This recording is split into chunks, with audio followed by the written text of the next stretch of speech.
Magandang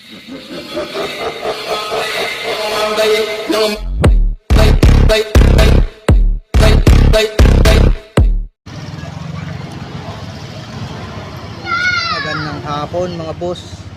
Biyahe muna tayo ng movie. Biyahe pa lang tayo. Dito pa tayo sa bahay, sa labas. Antay tayo ng booking dito. May first booking na tayo mga boss. Punta na natin si customer, malapit na.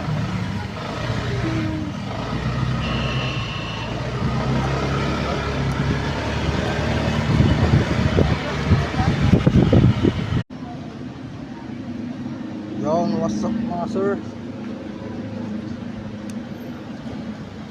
Tapos na natin madrop si ma'am.